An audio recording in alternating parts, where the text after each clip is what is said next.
하나님께서 함께 하시고 귀한 은혜 내려주실 것을 믿고 간구하오며 예수 그리스도 이름으로 기도합니다. 아멘. 네, 하나님 말씀 보도록 하겠습니다. 사도행전 20장 25절부터 38절까지의 말씀입니다. 저와 여러분이 한 절씩 교독하고 마지막 절은 합독하도록 하겠습니다. 사도행전 20장 25절부터 38절까지의 말씀입니다. 교독합니다. 보라, 내가 여러분 중에 왕래하며 하나님의 나라를 전파하였으나 이제는 여러분이 다 내 얼굴을 다시 보지 못할 줄 아노라. 그러므로 오늘 여러분에게 증언하거니와 모든 사람의 피에 대하여 내가 깨끗하니 이는 내가 꺼리끼지 않고 하나님의 뜻을 다 여러분에게 전하였음이라.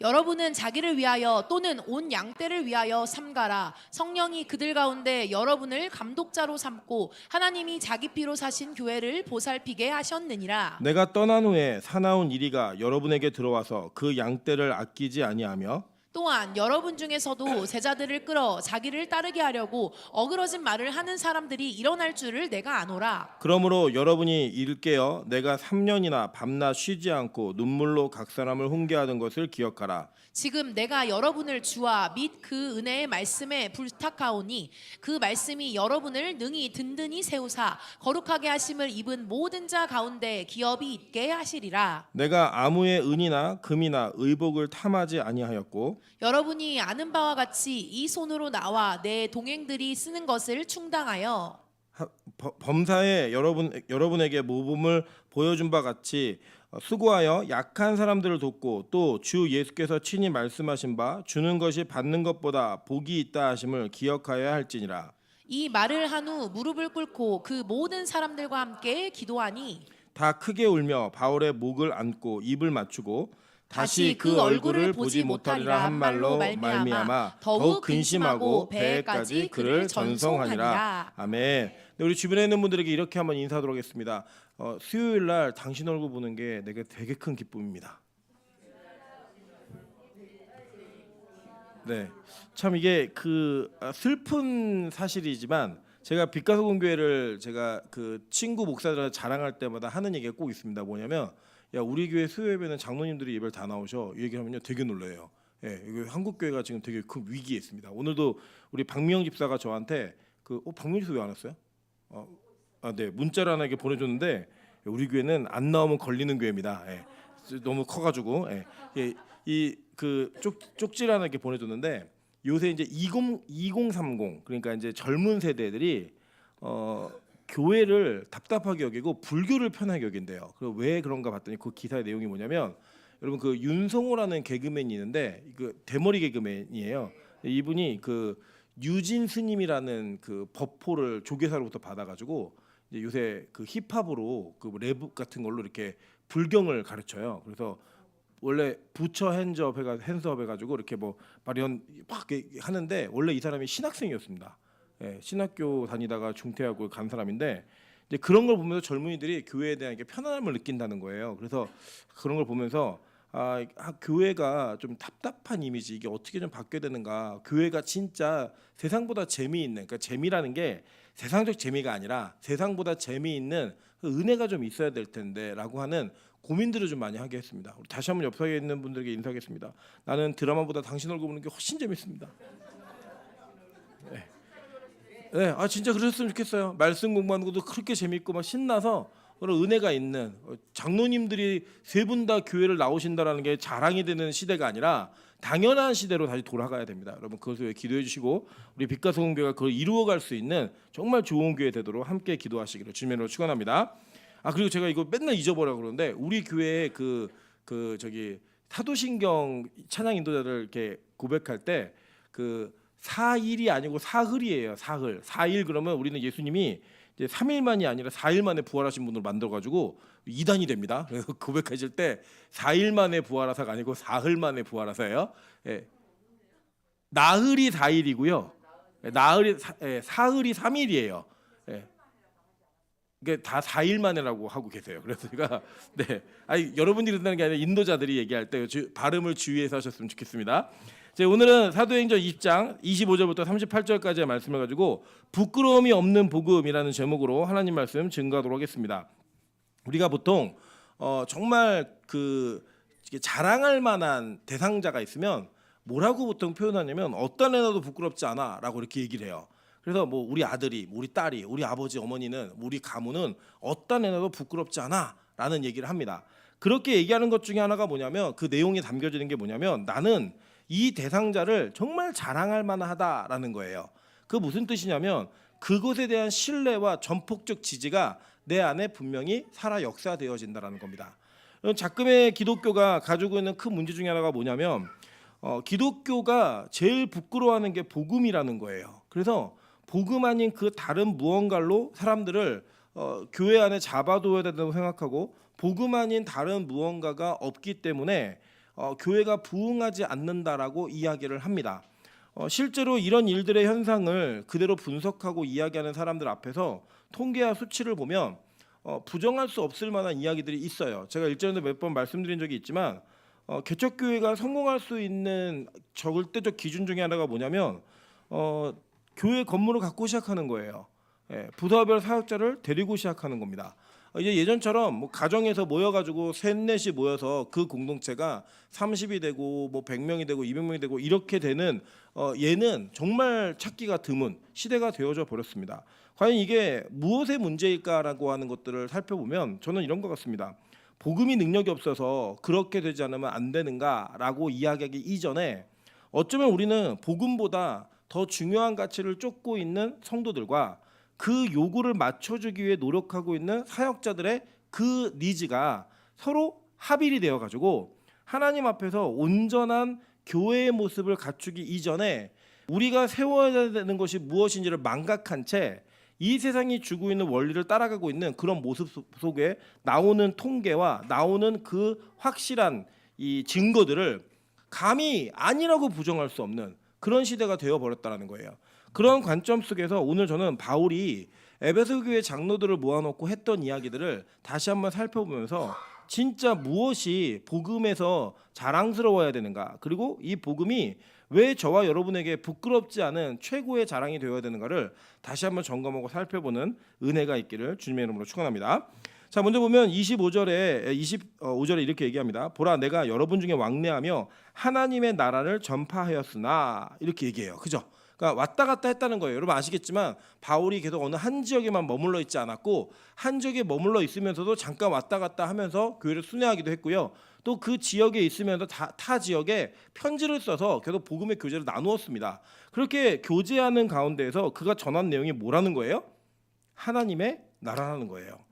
여러분, 이 하나님의 나라가 무엇인가? 성경은 이 하나님의 나라를 사실은 이 하나님의 나라라는 주제만을 가지고 제가 아마 이렇게 여러분과 같이 이 주제만 갖고 공부를 한다면 저는 한 달 내내 공부를 해도 이거 다 알 수 없는 내용이라고 생각합니다. 그런데 간단하게 우리가 이해할 수 있을 정도 요약을 좀 한번 해보도록 할게요. 자, 다니엘서 2장 24절 한번 보겠습니다. 이 여러 왕들의 시대에 하늘의 하나님이 한 나라를 세우시리니 이것은 영원히 망하지도 아니할 것이요 그 국권이 다른 백성에게로 돌아가지도 아니할 것이요 도리어 이 모든 나라를 쳐서 멸망시키고 영원히 설 것이라. 손대지 아니한 돌이 산에서 나와서 새와 녹과 진흙과 은과 금을 부서뜨린 것을 왕께서 보신 것은 크신 하나님이 장래일을 왕에게 알게 하신 것이라. 이 꿈은 참되고 이 해석은 확실하니이다 아니, 이렇게 얘기했어요. 여러분, 이게 누구와 대화냐면 다니엘과 느부갓네살 왕의 대화입니다. 이 느부갓네살 왕이 어느 날 꿈을 꿨는데 그 꿈에 커다란 신상을 봅니다. 그 신상은 머리와 가슴 부분, 다리 이 부분이 다 다른 재질로 만들어져 있었어요. 근데 그 만들어져 있는 신상을 어느 큰 산에서 돌이 하나 나와가지고 이 돌이 그걸 부숴버리더라는 거예요. 이게 무슨 뜻이냐? 해석을 해라라고 얘기해서 다니엘이 해석하는 내용이 바로 이 내용이에요. 근데 이 내용의 요지를 보면 이런 겁니다. 자, 하나님께서 마지막에 그 신상으로 보여줬던 그 신상의 모습은 각 시대별로 어떤 나라가 전 세계를 통치하게 될 것인가를 예언하는 내용이었어요. 그리고 그 뒤에 보면 오늘 본문에 보시면 여기 간지에 보시면 손대지 아니한 돌이라고 얘기하죠. 이게 무슨 돌일까요? 손대지 아니한 돌. 산돌이죠, 산돌. 이게 여러분 산돌이 리빙스톤이에요. 여러분 리빙스톤이라는 뭐 이게 그 위인도 있잖아요, 탐험가도 있잖아요. 그 리빙스톤이라는 게 산돌이신 예수 그리스도의 또 다른 별명입니다, 별칭이에요. 그러니까 산돌이라고 하는 것을 손대지 않은 돌이에요. 뭐 자연석이에요. 우리식으로 쉽게 이해하면 자연석이 바로 산돌입니다. 그러니까 산돌이 나와가지고 그 모든 걸 다 부숴버리더라는 거예요. 그러면서 뭐가 오냐? 하나님의 나라가 온다라는 거예요.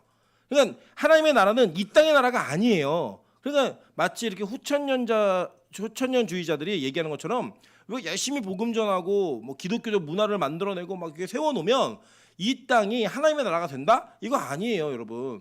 이게 뭐 성시여 운동? 이거 사실은 성경적으로 볼 때 하나님의 나라의 관점으로 보면 그것 자체가 목표가 될 수 없어요. 그러니까 예를 들면 이런 게 있겠죠. 우리 가정을 천국처럼 만든다. 이거 잘못된 거예요? 잘하는 거예요? 잘하는 거죠. 근데 그게 천국은 아니에요. 그 가정을 통해 하나님 나라를 보게 만드는 게 그게 올바른 것이지, 이게 천국이니까 이 천국이 최우선순위고 다른 것들은 다 밀려야 돼가 아닙니다. 천국이라고 하는 그 모형을 우리 가정에 옮겨내면 야, 천국 가면 이렇게 가족이 화목하게 살 수 있는 것처럼 그런 천국 좋은 곳이야라고 그 나라를 꿈꾸게 만드는 게 기본적으로 이 땅의 모형이에요. 모형 자체가 목적이 되면 안 되는 겁니다. 자, 그렇다고 한다면 자 보세요.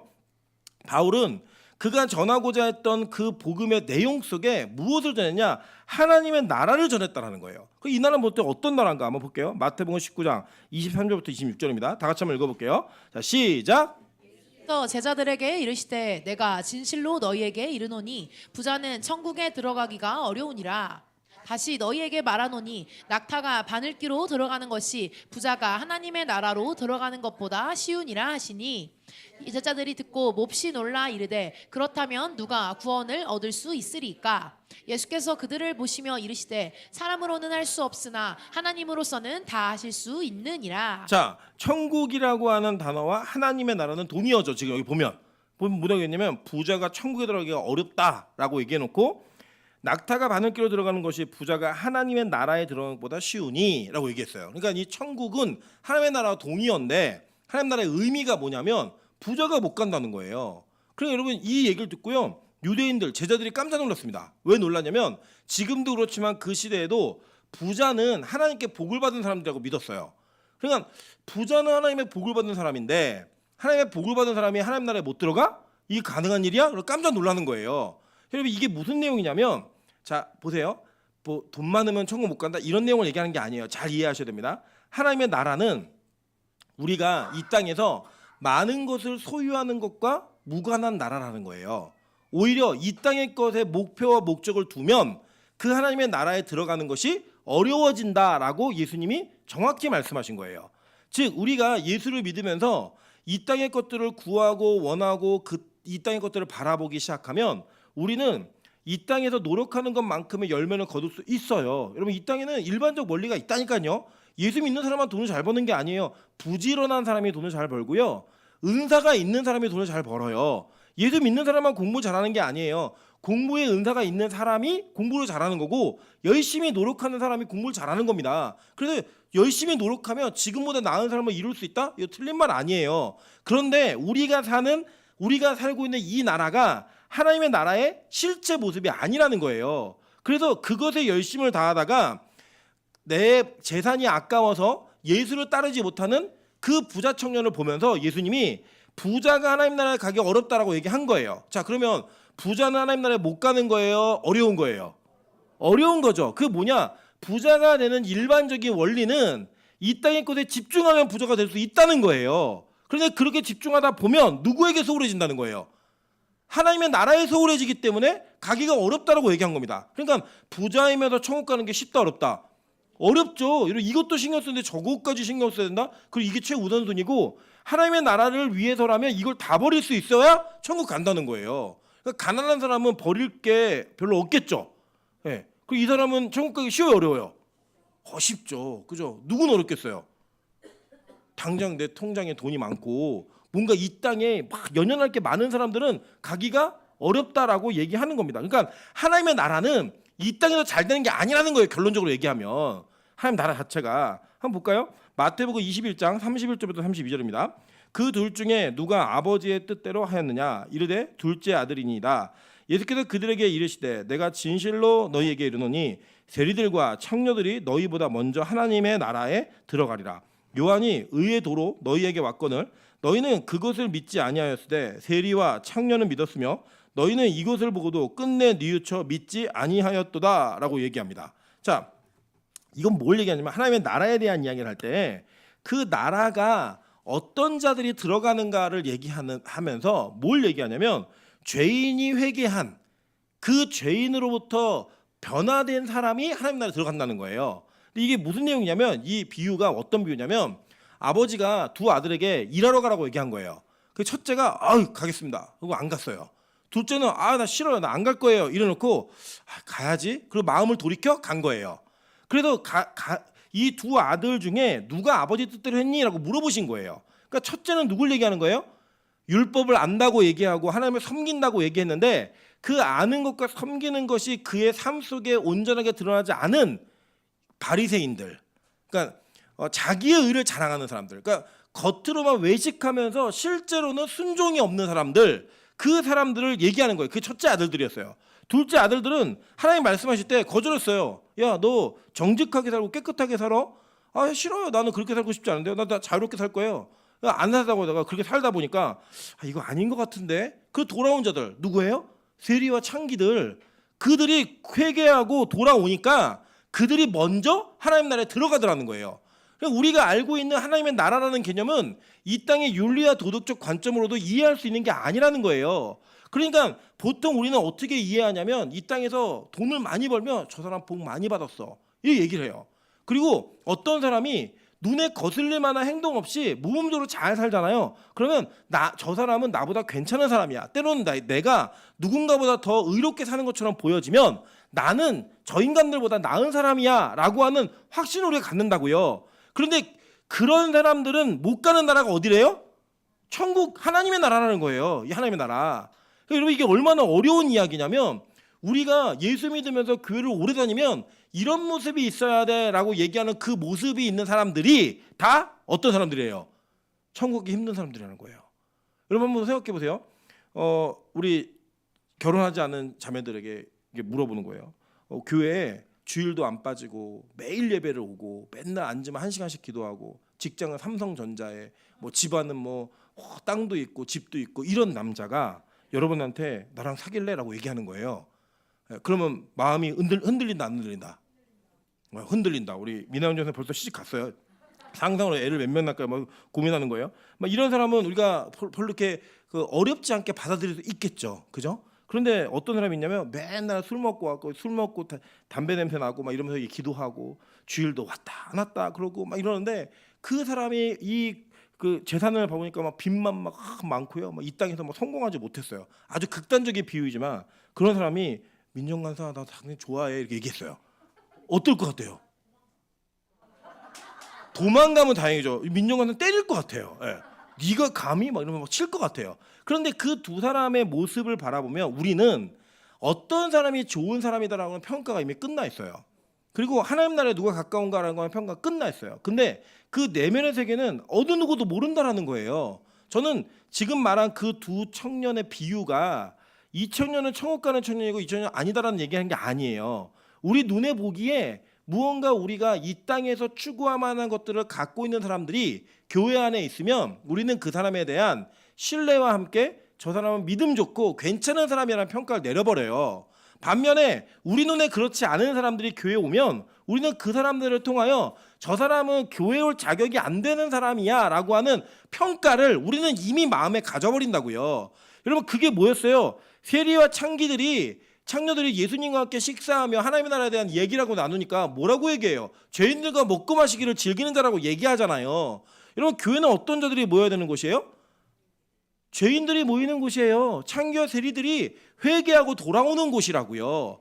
그래서 우리는 그렇게 이 바울이 하나님의 나라를 전하며 너희들 진짜 천국이 어떤 곳인지 아니? 라고 하는 이야기를 집중적으로 가르쳤다는 거예요. 왜냐? 그게 교회의 본질이기 때문에.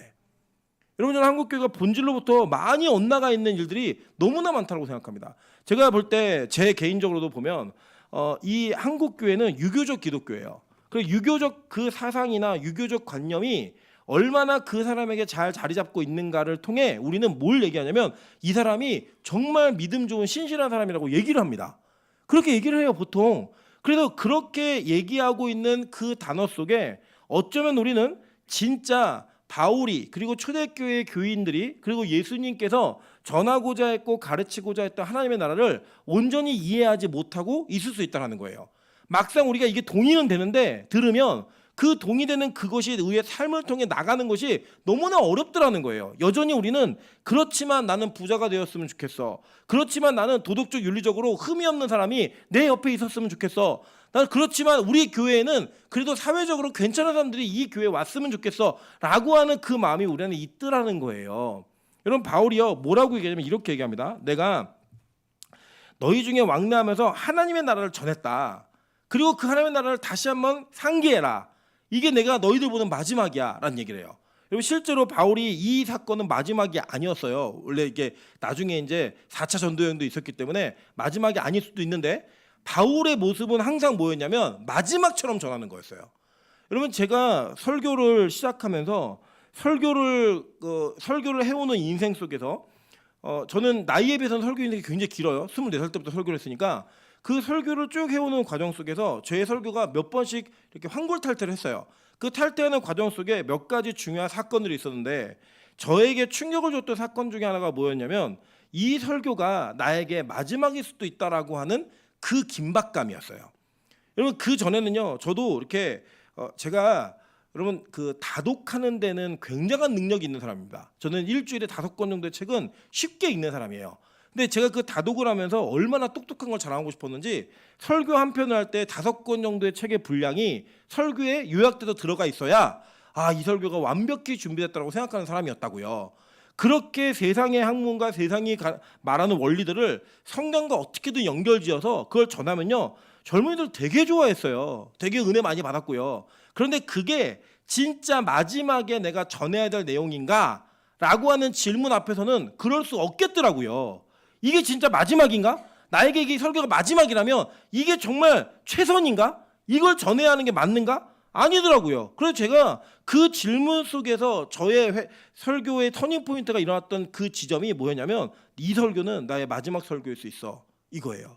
그래서 저는 그때부터 예수를 미친 듯이 전하기 시작했고 제 설교에는 그 예수 외에는 어떤 것도 담지 않겠다라고 하는 결단과 각오를 그래도 지금까지는 잘 지켜오고 있습니다. 저는 앞으로도 그렇게 살 거예요. 왜냐하면 마지막일 수 있기 때문에. 실제 바울은 그 각성에서의 환난과 결박이 나를 기다린다고 했던 그 이야기를 들을 때마다 두려워하지 않았거든요. 왜 두려워하지 않았냐? 그는 자신의 목숨을 걸고 복음을 전하는 일을 정말 쉽게 생각했고요. 그것 자체를 가치 있게 생각했단 말이에요. 그래서 그는 언제든지 이게 마지막일 거라고 생각하고 자기의 복음에 살고 했던 거예요. 그러니까 이 마지막이라고 생각하는 그 대면 속에 그가 얘기했던 내용 하나 뭐예요? 하나님 나라는 거예요. 하나님 나라. 저는요 우리 빛가도공교회 성도님들이 임철 목사와의 만남이 종료될 수 있다고 생각해요. 여러분이 돌아가실 수도 있고 제가 교회를 떠날 수도 있고 그건 몰라요. 하나님의 계획 가운데 있는 거기 때문에 몰라요. 모르는데 그렇게 헤어질 때 딱 한 가지만 기억났으면 좋겠어요. 와 하나님의 나라가 진짜구나. 그게 기억에 남는 설교여야 되고요. 그게 기억에 남는 사역이어야지만 하나님께 인정받을 수 있다는 거예요. 바울이요 여러분 한번 생각해 보실게요. 여기 우리 지지난주에도 살펴봤죠. 바울이 얼마나 바울을 통해 기적과 이적이 많이 일어났냐면 그림자와 손수건만 닿아도 병이 났어요. 그림자와 손수건만 닿아도 병이 났다고요. 그러면 바울이 마지막에 사람들 모아놓고 이게 마지막이다라고 얘기할 때 자신에게서 나타난 능력을 자랑하고 싶으면 하나님 나라 얘기했겠어요? 뭐 얘기했겠어요? 너 내 유두가 살린 거 알지? 그때 대단했어. 다 죽었다 그랬는데 나만 살았다 그랬거든? 진짜 살았잖아. 이거 얘기하는 순간요 엄청난 그 권위와 카리스마를 지닐 수밖에 없는 거죠. 너 네 손수건 던져봐. 무슨 일이 벌어지겠어? 무슨 일이 벌어져? 아무 일도 안 벌어지죠. 바울의 손수건 던지면 어떤 일이 벌어져요? 병이 났잖아. 너 알지? 그때 손수건 닿아서 병난 사람을 다 데리고 와. 이거 얘기했으면요 바울은요 자기를 드높이고 자기의 위상을 나타내는 일에 전혀 문제가 없는 사람이었어요. 그런데 바울은 이 마지막에 장로들을 만나서 부탁하는 말 중에 그게 무슨 얘기예요? 하나님의 나라. 이거 얘기하더라는 거예요. 저는요 우리 빛가서공교회가 이것을 이야기하고 증언할 수 있는 교회가 되기를 주님의 이름으로 축원합니다. 여러분 그렇게 이야기할 때 바울이 이제 하나님의 나라에 대한 이야기를 또 해요. 볼게요. 데살로니가후서 1장 4절과 5절입니다. 그러므로 너희가 견디고 있는 모든 박해와 환난 중에서 너희 인내와 믿음으로 말미암아 하나님의 여러 교회에서 우리가 친히 자랑하노라. 이는 하나님의 공의로운 심판의 표요 너희로 하여금 하나님의 나라에 합당한 자로 여김을 받게 하려 함이니라고 얘기했어요. 그러니까 오히려 부자, 그죠? 그리고 뭐 도덕적으로 반듯한 이런 사람들은 천국에 못 가는데 제가 얘기한 것 중에 뭐냐면 이 부자가 아닌 자기 걸 팔아다 가난한 자가 스스로 될 수 있는 자들, 그리고 세리와 창기들, 창녀들, 그리고 여기 뭐 얘기해요? 고난받는 자들, 이거 얘기하라는 거예요. 여러분 기도했는데 고난이 온다? 좋으세요? 오늘부터 제가 축복하는 거예요. 여러분 이제 수협에 안 빠지고 열심히 기도하시면 내일부터 고난이 올 겁니다 라고 얘기하면 수협에 와야 돼요, 안 와야 돼요? 와야 돼요? 저는 안 와요. 예. 기도할 때 고난이 커진다? 오늘 예를 들어 10분 기도한 사람에게는 고난이 뭐 강도 5로 온다면 20분 기도한 분에게 강도 10으로 옵니다. 이렇게 하면 기도 몇 분 하고 가실 거예요? 40초. 그거 가야죠. 그거 가야죠. 왜냐? 고난 힘드니까. 근데 이 고난이 하나님 나라에 합당한 자로 여김받는 표래요. 여러분 이 땅에서 우리는 고난받지 않게 해달라고 기도하잖아요. 우리는 부자 되게 해달라고 기도하잖아요. 하나님 세리하고 창기처럼 더럽게 안 살게 해달라고 기도하잖아요. 그런데 그렇게 하는 모든 기도의 내용들이 하나님의 나라를 이해 못하니까 그렇게 기도하더라는 거예요. 저는 오늘 이 바울의 하나님의 나라에 대한 그 단어 속에 뭐 한국교회까지 갈 필요 없고요. 우리 빛가수공교회가 하나님의 나라를 제대로 이해하는 은혜가 있으시기를 주님의 이름으로 축원합니다. 여러분 그렇게 이야기하면서 얘기한 내용이 그거예요. 자 보세요. 26절입니다. 그러므로 오늘 여러분에게 증언하거니와 모든 사람의 피에 대하여 내가 깨끗하니 이는 내가 꺼리지 않고 하나님의 뜻을 다 여러분에게 전하였음이라 라고 얘기합니다. 그러니까 여러분 이게 뭐냐면 모든 사람의 피에 대하여 내가 깨끗하니 라고 하는 것은 성경에서 내가 네 피에 대해 책임이 있다라고 얘기한 거면요, 너의 죽음과 사망에 대한 책임이 있다는 거예요. 피에 대한 책임을 져라. 그래서 여러분 가인이 아벨을 쳐 죽이잖아요. 그때 네 아우의 핏소리가 땅에서부터 호소한다라고 해서 피에 대한 대가를 치르는 그 모습으로 심판의 형태가 드러나는 겁니다. 그래서 난 네 피에 책임 없어 이거 얘기하는 거예요. 그리고 로마에서는 그게 무슨 문제냐면 빌라도가 여러분 예수의 죽음에 대한 피해 책임이 없다고 하면서 한 행동이 뭐예요? 손 씻었죠, 그죠? 우리 그러잖아. 아, 나는 거기 손 씻었어. 난 발 뺐어. 이런 표현처럼 나는 피해에 대해 책임이 없어. 그러면 나는 거기에 일말의 책임이 없다는 거예요. 그런 관용 구절이에요, 이게. 그런데 그 왜 없냐면 내가 하나님께서 내가 너희에게 전하라고 하는 모든 뜻을 꺼리지 않고 다 전했다는 거예요. 그러니까 가감 없이 전했다는 거예요. 여러분 이게 복음을 부끄러워하지 않을 때 이런 일이 벌어질 수 있는 겁니다.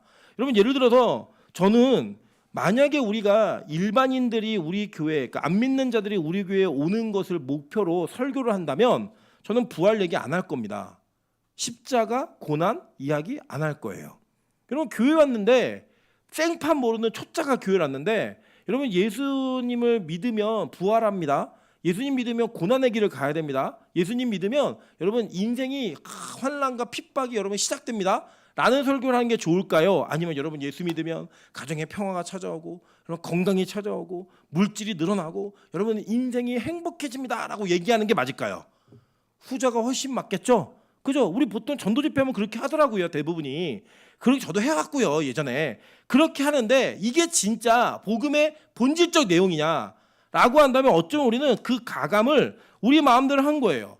여러분 예수님께서 이 전하는 제자들의 태도 속에 책임 있는 행동을 책임질 만한 행동을 하지 마라. 그러니까 책임 있는 행동, 그러니까 뭐냐면 이게 뭔가를 책임을 진다 이런 어떤 그 책임감에 대한 내용이 아니라 책 잡힐 내용을 하지 말아라고 하는 내용 중에 뭐가 있냐면 이런 게 있어요.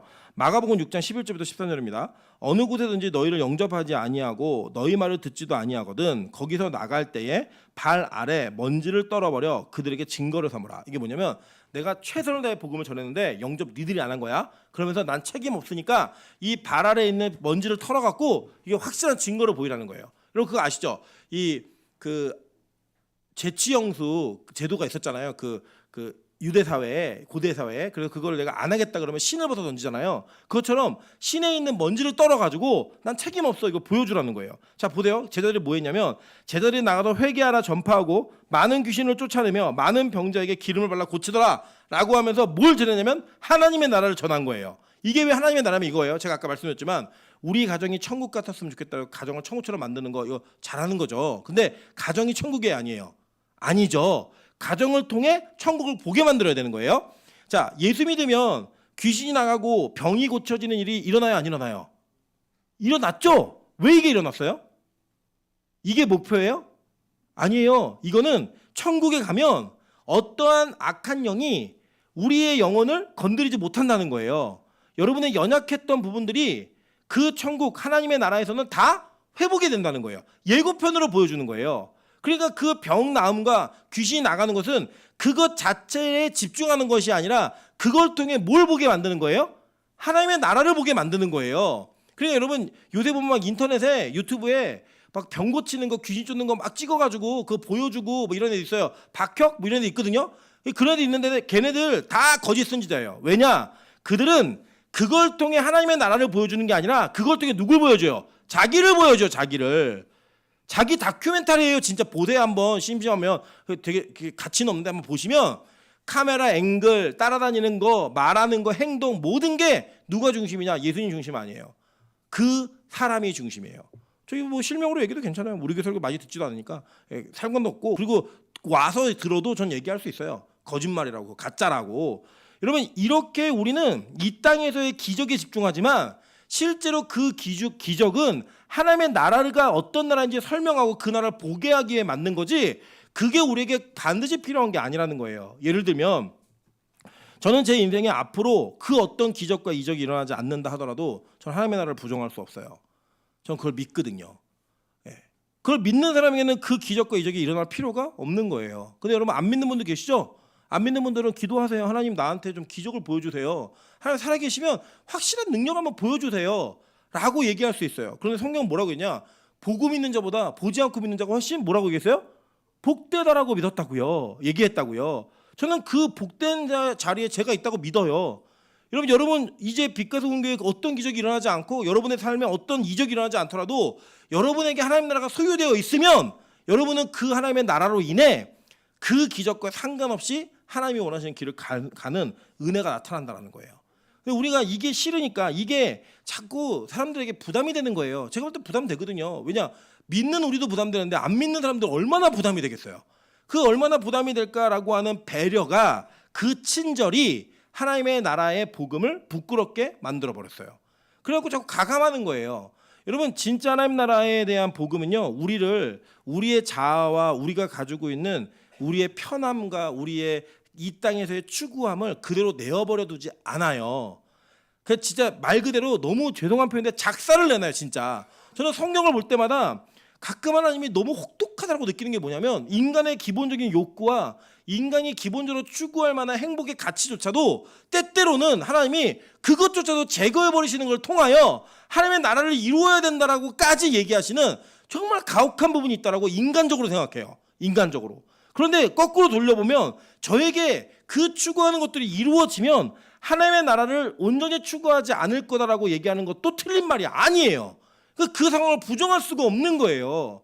그래 여러분 인생에 고난이 오고 여러분이 인생에 환난이 오고 어려움과 큰 시험이 닥쳐오면 우리 하나님 나한테 도대체 왜 그러세요라고 말하지만 뒤돌아서 돌아보면 그게 없었으면 나는 예배드릴 사람이다 아니다. 아니라고요. 기도할 사람이다 아니다. 아니라는 거예요. 그래서 여러분 우리는 정확하고 분명한 말씀 앞에 나를 세우는 일이 너무나 필요합니다. 여러분 볼게요. 마태복음 5장 17절부터 19절을 보시면요. 이렇게 얘기해요.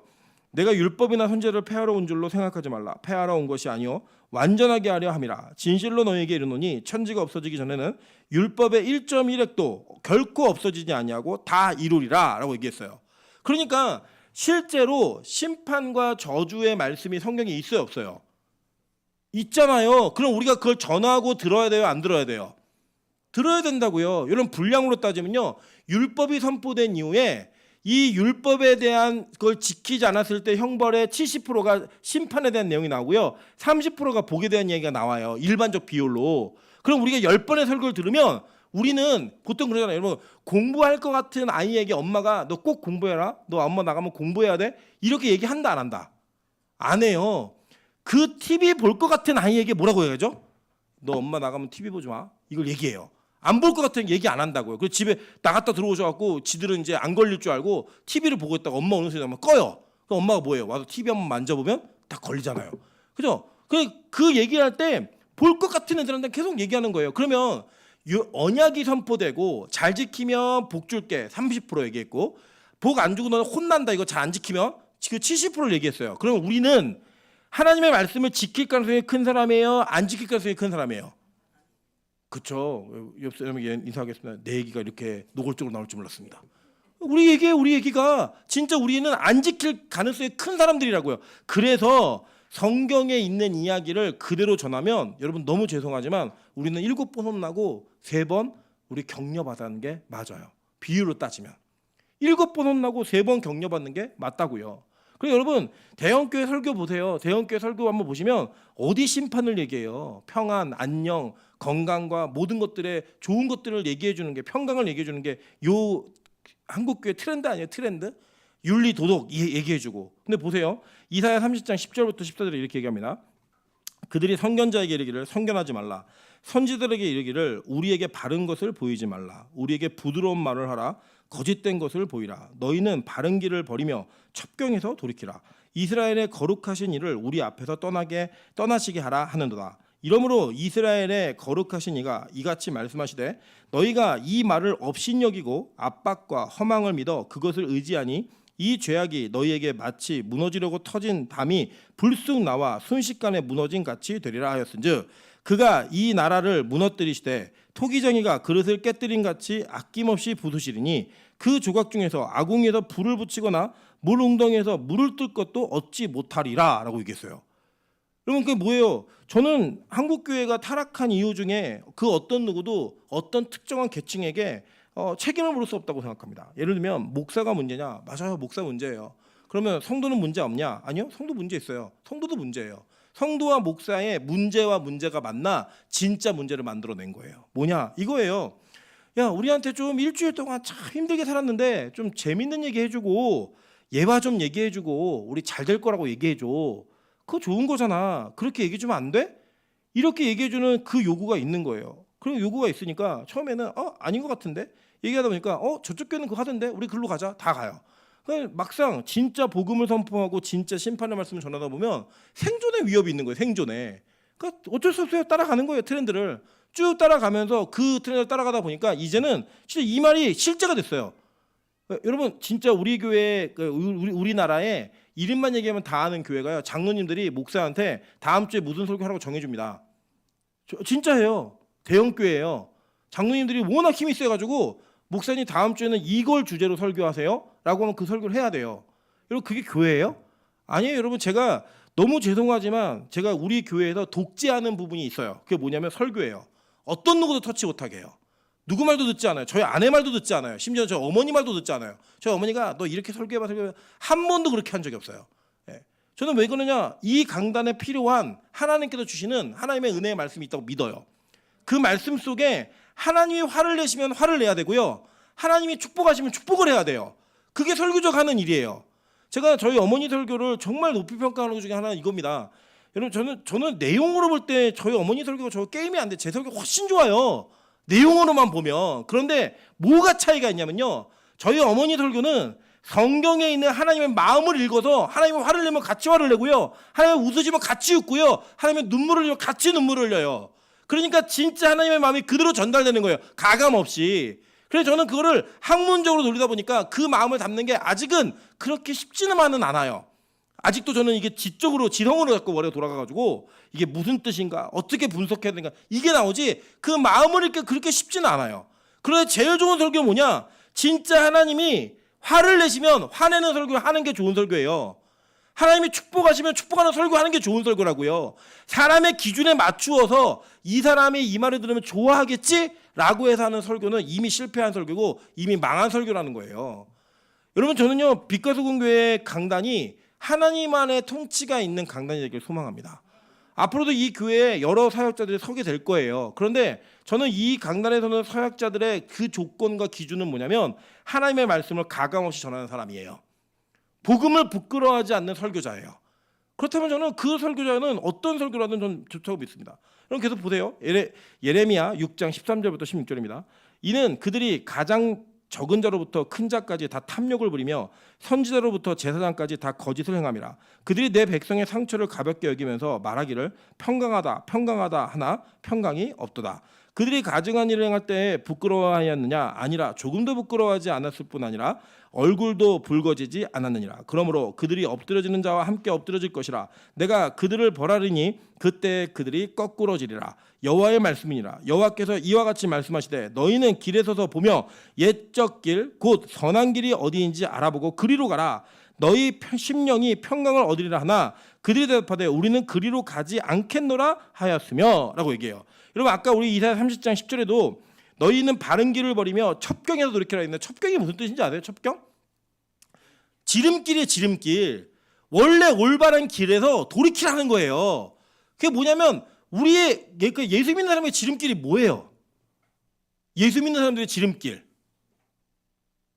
네? 좁은 문이에요. 좁은 문. 예수 믿는 사람의 지름길이 뭐냐면 좁은 문이에요. 그 좁은 문을 가야 된다고 얘기를 하는데 여러분 좁은 문 가라는 설교 듣고 싶으세요? 예, 아니 하는 사람도 싫은데 듣는 사람 좋겠어요? 좁은 문에 대한 이야기를 하면요 전하는 자도 부담스럽고 듣는 사람도 부담스러워요. 그러니까 자꾸 그거 돌이키라는 거예요. 그리고 올바른 길로 가라라고 선한 길로 가라라고 해요. 여러분 선한 길이 무슨 길인지 아세요? 좁은 길이에요. 예, 다른 게 아니고 좁은 길이라고요. 그게 기독교의 본질이에요. 변하지 않는 메시지였다고요. 그래서 지금 이 메시지가 변하고 있잖아요. 왜곡되고 있잖아요. 그래서 어떤 일들이 생겼어요. 여러분 옛날에요. 우리나라 초기에 기독교인들이요. 예수 믿으면 제사 안 지내서 집안에 쫓겨나고 매 맞아 죽고요. 막 나라에서 잡아 죽이고 막 이랬다고요. 그때요. 복음 하나를 지키고자 목숨 걸었던 그 복음의 이 각오, 결단, 일사각오. 그 막 일제 치하에서도 막 우상 숭배, 신사 참배 안 해갖고 막 죽은 목사님도 많았고 이런 순교의 피가 있었던 한국 교회가 이제는 일주일에 한 번 예배 드리는 것조차도 버거워하는 교회가 되어버렸어요. 그리고 일주일에 한 번 예배만 드려도 좋은 성도라고 말을 해요.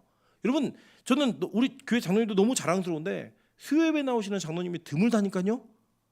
충격적이지 않으십니까? 수요예배를 나오는 장로님이 드물다는 이 이야기가 안 충격적이세요? 여러분 예전에 장로들은 어땠냐면요. 교회가 어려우면 자기의 전 재산을 팔아 교회를 섬겼다고요. 교회 목사님이 부재 중에는 교회 구석구석을 돌보며 어려움과 가난에 있고 병든 사람들, 시험 들고 상처받은 사람들 다 신방하고 말씀 가르쳐주고 이랬던 분들이 장로님들이셨다고요.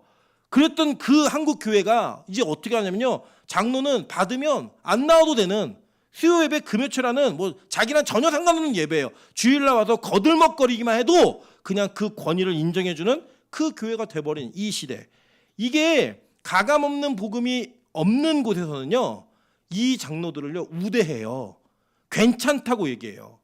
여러분 잘 생각해 보십시오. 빛가소금교회가 이 땅에 세워진 목적 중에 저는 하나가 뭐냐면 적어도 우리 교회가 막 대형 교회는 안 되겠지만 하나님의 성경 말씀이 그대로 이루어지는 것을 추구하는 완벽해질 수는 없어요. 추구하는 교회로서의 그 존재 가치를 갖는다면 저는 이 사이즈도 되게 의미 있다고 생각해요. 그건 진짜예요.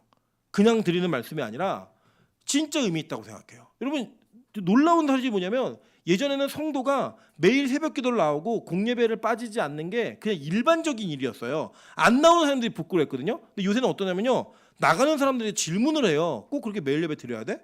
너 너무 광신도 아니야? 이게 바뀌었어요. 주객이. 여러분 타 교회 분들과 얘기할 때 우리 교회 맨날 예배 드려 그러면 뭐라 그러세요? 이상하다 그러죠. 니네 교회 이상하다 이렇게 얘기하잖아요. 옛날에는 그렇게 예배 안 드리는 교회가 이상한 교회였다고요. 지금은 제대로 부끄러움이 없는 복음을 전하며 복음을 부끄러워하지 않는 교회가 이상한 교회가 되어버렸고요. 이상한 성도가 되어버린 시대예요. 그 시대 속에서 바울이 얘기하는 게 뭐냐면 너희들 잘 지키라는 거예요. 왜? 이제 어떤 사람들이 너희들을 끌어서 제자들을 끌어들여 자기를 따르게 하려고 어그러진 말을 하는 사람들이 일어날 걸 내가 알고 있어. 왜요? 복음이 있는 곳에는 반드시 악한 마귀의 공격이 있기 때문에. 분명히 알고 이거예요. 여러분 제가 얼마 전에 얘기했는데 그러니까 잘 끝까지 듣고 이해를 하세요. 저는 동성애를 반대하는 사람이에요. 동성애 반대하는 사람이고 그걸 찬성해서 이렇게 말씀드리는 게 아니에요. 여러분 교회가 동성애를 반대하는 사인을 하고 법을 막고 막 이렇게 한다고 그 법이 세워졌어요. 예를 들어서 뭐 차별금지법 이거 못하게 하고 뭐 동성애는 죄다 이런 법을 그냥 지켜내자 지켰어요. 그러면 그 법이 지켜지면 그 법 때문에 구원받는 사람이 생겨요? 아마 그 법 때문에 구원받는 분이 생기냐고요. 마약을 금지하는 법을 만들면 그 법 때문에 마약을 안 하고 구원받는 사람이 생겨요? 여러분 저는 이게 구원의 본질의 문제가 아니라고 생각하거든요. 오히려 교회는 뭘 준비해야 되냐면 이 시대는 계속 갈 거예요. 그래서 여러분 언젠가는 올해 이번 시대는 아니더라도 내년이든 다음 회기가 됐든 한국 사회는 동성애를 인정해주는 교회가 될 거예요. 한국 사회는 동성애를 인정하는 사회가 될 거예요. 그러면 그때 교회는 뭘 해야 되는가? 뭐 띠띠고 거리에 나가서 막 반대하고 해야 될까요? 저는 그게 아니라 목사들이 감옥 갈 준비하면 돼요. 네, 목사들이 감옥 갈 준비하면 되고요. 목사님들이 벌금 낼 준비하면 돼요. 뭐냐? 그런 게 법이 정해졌어요. 강단에서 동성애가 죄입니다라고 얘기하면 벌금 100만 원 냅니다. 그러면 우리 교회 본문에 물론 매주 하진 않을 거예요. 막 그렇게 법이 되면. 근데 본문에 동성애에 대한 문제가 나오면 그거를 얘기할 수 있어야 돼요. 동성애는 죄입니다. 성경이 분명히 말하고 있습니다. 라고 얘기를 하고 잡으러 오겠죠. 벌금 내라고 날라오겠죠. 그럼 우리 성도들이 함께 모아서 벌금 내는 교회가 되면 되는 거예요. 여러분 이 땅의 법으로 이 땅에 가지고 있는 시스템으로 구원이 이루어진 적이 없어요. 구원은 복음으로만 이루어졌기 때문에 교회는 뭐만 준비하면 되냐면 시대가 어떻게 변하든 하나님의 말씀이 이 교회 안에 일하게 만들고 시대가 그 복음을 핍박하면 핍박 당할 준비를 하면 되는 거예요. 그 핍박 안 받겠다고 막는 게 아니라 핍박 당할 준비를 하면 된다고요. 그래? 내가 동성애를 죄라고 얘기하면 나한테 벌금 물릴 거야? 물려. 난 얘기할 거야. 왜? 하나님 말씀이 그렇게 얘기했으니까. 예배드리면 감옥 가야 돼? 그래 갈게. 나는 예배드리다가 감옥 가서 죽어서 천국 하나님의 나라를 소유하는 게 내 목적이니까 난 그렇게 살 거야. 이걸 준비하는 게 교회가 맞죠. 그걸 갖고 법적으로 싸우고 이겨서 뭐 하겠다고요? 그 이긴다고 예배 안 드리는 사람이 예배를 드려요? 아니에요. 저 그렇게 생각하지 않아요. 동성애 하던 사람들이 야 불법 됐으니까 멈추자 이럴까요? 아니에요. 그들은 이미 하나님의 선택 속에 죄를 지을 자와 죄를 짓고 죽을 자와 죄 가운데도 구원받을 자가 정해져 있기 때문에 그것과는 상관없이 복음의 구원은 이루어져요. 교회는 복음만 준비하면 되는 거예요. 교회는 복음만 부끄러워하지 않으면 되는 거라고요. 바울은 오늘 마지막에 자기가 너희들 만난 거 마지막이니까 잘 들어라고 얘기하면서 이 부끄러움이 없는 복음을 전하라고 가감없이 전하라고 얘기해주고 있는 거예요. 내가 너에게 그랬듯이 나 너희들 지옥 가도 책임 없어. 왜? 나는 제대로 가르쳤기 때문에. 여러분 제가 항상 말씀드렸던 것 중에 하나가 뭐냐면 저는 천국 심판대 앞에서 저는 빛가서공교회 교인들이 저에게 손가락질하지 못하게 만들 겁니다. 그게 뭐냐면 이 땅에서 당신이 잘못 가르쳐서 나 지옥 간다 이 얘기 안 들을 거예요.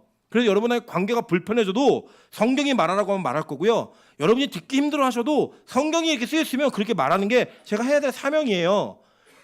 여러분과의 관계를 중요시 여기고 인간적인 대인관계를 중요시 여겨서 할 말을 못하고 올바른 교회를 세워가지 못하는 일은 안 할 거라고요. 제가 부임할 때부터 말씀드렸잖아요. 저 사람 눈치 안 볼 겁니다. 하나님 눈치만 볼 거예요. 하나님이 기뻐하시는 일은 죽으라고 열심히 할 거고요. 하나님 싫어하시는 일은 아무리 여러분이 원해도 저는 안 해요. 그게 제가 사는 길이에요. 제가 사는 길. 제가 항상 얘기하잖아요. 여러분 다 지옥 가도 천국 가야 돼요. 저는. 아멘? 네, 그렇죠. 여러분들 그렇게 얘기하셔요. 나도 가야 된다고 얘기하시는 거예요. 여러분 목사가 지옥 가면 여러분 지옥 가실 거예요? 아니잖아요. 여러분 천국 가셔야죠. 그러니까 우리는 누구 눈치만 봐야 돼요? 하나님 눈치만 보는 거예요. 왜 그걸 망설이세요? 왜 그걸 두려워하세요? 여러분 교회는요. 진짜 하나님의 말씀만이 선포되는 그 축복을 가지고 있는 게 정말 좋은 교회입니다. 여러분 아무리 설교자가 성도들 생각해서 여러분 괜찮습니다. 평강하세요. 아무런 문제 아니랍니다. 라고 얘기해도요. 하나님이 이것들 봐라. 너네 내가 다 박살낼 거야. 어떻게 박살낸 줄 아세요? 토기장이가 그릇을 깨트린 같이 하는데 물들 조각조차 하나 얻지 못하고 이 아궁이에다 불을 붙이거나 불 붙일 때 불 갖다 대는 그걸 불씨를 뜨는 그것조차도 얻지 못하게 만드신다는 거예요. 완전 그냥 박살내 버리신다는 거예요. 산산조각. 여러분 저는 한국교회가 이런 일 당하지 않기를 소망합니다. 특별히 저는 다 한국교회 망해도요. 우리 빛가성교회 안 망하면 돼요. 누가 한국교회가 재미없대요. 빛가성교회가 있는데. 오늘 그랬어요. 저기 그 장지만 목사님 동생분께서 원래 그 남편분이 조용필 밴드 기타리스트시래요. 기타리스트신데 이분이 하늘문에 가갖고 하늘문에서 비둘기처럼 다정한 그걸 이제 바꿔가지고 개사해서 부르잖아요. 그걸 부르시는데 춤 사이가 남다르시더라고요. 막 춤추는 나오는데 목사님 제가 이런 말도 되는지 모르겠는데 노래방보다 훨씬 재밌어요. 이렇게 얘기하는 거예요. 그런데요 우리 미나영 전사님은 예배를 드리고 노래방을 가요. 이게 심각한 일 아닙니까? 전도사가 막 예배를 드리고 재미가 없어서 노래방 가서 재밌게 놀아야지 가요. 근데 노래방에 노시는 분이 하나님께서 예배 드리시고 노래방보다 여기 훨씬 재밌대요. 여러분 저는요 우리 그 유진 스님을 이길 수 있는 은혜가 있는 교회가 이 빛가서 공개 되기를 소망합니다. 저는 여러분 재밌으셔야죠. 정말 재밌으셔야죠. 왜 딴 게 아니에요. 막 웃기게 하니까 재미 이게 아니라 말씀이 재밌고 하나님의 성경이 일하는 게 재밌고 확 신나죠. 찬양하는 게 너무 신나고 저는 우리 교회가 좀 그런 교회 됐으면 좋겠어요. 그래요. 여러분 옆 사람에게 한번 이렇게 인사하겠습니다. 그 표정은 재밌는 표정 아닙니다. 재밌으려면 우리 재밌는 거 어떻게 숨겨요? 신나는 걸 그 신나고 재밌는 여러분 그런 생각 들지 않으세요? 제가 그 제일 신나는 시간이 저는 성경 공부하는 시간이거든요. 여러분 성경 공부할 때 제 표정 보시면 너무 신나 보이지 않으세요? 제일 행복해 보이잖아요. 그리고 저는 그게 우리 교인들의 모습이었으면 좋겠는 거예요. 그게 우리 한국교회 교인들의 모습이었으면 좋겠는 거예요. 그래서 진짜 복음을 부끄러워하지 않고 복음을 자랑하고 복음만을 이야기하는데 너무 신나는 교회. 너무 큰 꿈을 꾸는 걸까요? 아니요, 그거면 돼요. 성도 많지 않아도 복음을 듣고 전하면서 막 신나는. 이 우리 교회가 이제 소그룹 모임을 이제 진행하면서 제가 좋은 소리를 많이 들어요. 그러면서 우려되는 이야기들도 많이 들어요. 피드백들을 듣는데 여러분 이거예요. 여러분 이제 막 이제 소그룹이 시작하면 처음에는 만나갖고 막 그동안 못한 얘기도 하고 막 이렇게 하세요. 근데 저는 이 소그룹 모임에서 가장 재미있는 시간이 성경 말씀을 나누는 시간이었으면 좋겠어요. 네. 근데 이번 주 영화를 봤는데 이거 말고요. 내가 이번 주에 말씀을 읽었는데 이 구절에 보니까 이런 진리가 담겨져 있어서 내가 너무 은혜 받았잖아. 그럼 막 그런 얘기 나누면서 막 서로 눈물 흘리고 부둥켜 안고 자기의 죄악이 고백되어지고 어떻게 해결되었는지 간증이 나타나고 이런 속으로만 된다면 여러분 이것보다 좋은 게 어디 있겠어요. 여러분 그런 은혜가 있는 우리 교회가 되어서 부끄럽지 않는 교회가 되었으면 좋겠습니다. 오늘 간지 보시면 16번까지인데 제가 어떻게 줄여야 되지? 그랬더니 우리 민원수가 그렇게 하더라고요. 그냥 다음 주에 또 하세요. 그래서 그래 그럼 되겠구나. 안 줄이고 그냥 올라왔습니다. 여러분 저는 이 본문 속에 중요한 몇 가지 단어가 있다고 생각해요. 하나님의 나라, 그죠? 하나님의 나라라는 단어가 있고 여기 뭐냐면 내가 피에 대해서 깨끗하니 거리끼지 않고 하나님의 말씀을 증거했다. 이 이야기가 우리 교회가 가지고 있는 분명한 모토이고 적어도 우리 교회는 이거 하나만큼은 자신 있는 교회야라고 말할 수 있는 그런 빛과 소금 교회 되었으면 좋겠습니다. 복음을 부끄러워하지 않는 은혜가 있으셔야 돼요. 그걸 아시려면요 먼저 이 부끄러움이 없는 복음을 이해하셔야 돼요. 믿으셔야 돼요. 그러면 여러분 안에서 이 교회를 향한 이 복음을 향한 자신감이 당당하게 나타날 것입니다. 그런 교회가 될 수 있도록 기도하는 마음으로 다시 복음 앞에 찬양하며 주님 앞에 나아가도록 하겠습니다.